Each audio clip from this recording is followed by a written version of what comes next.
But in the mix, lying for Mr. Trump was normalized, and no one around him questioned it. In fairness, no one around him today questions it either.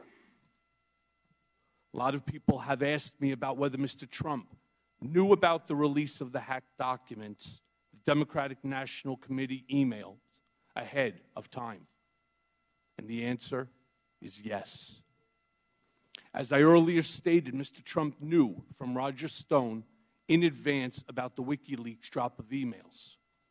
In July of 2016, days before the Democratic convention, I was in Mr. Trump's office when his secretary announced that Roger Stone was on the phone.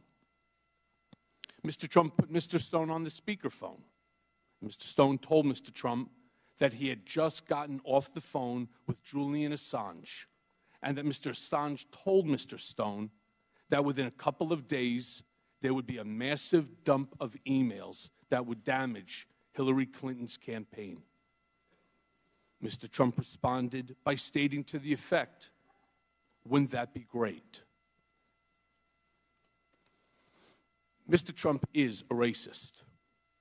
The country has seen Mr. Trump court white supremacists and bigots. You have heard him call poorer countries shitholes. In private, he is even worse. He once asked me if I could name a country run by a black person that wasn't a shithole. This was when Barack Obama was president of the United States. And while we were once driving through a struggling neighborhood in Chicago, he commented that only black people could live that way. And he told me that black people would never vote for him because they were too stupid. And yet, I continued to work for him.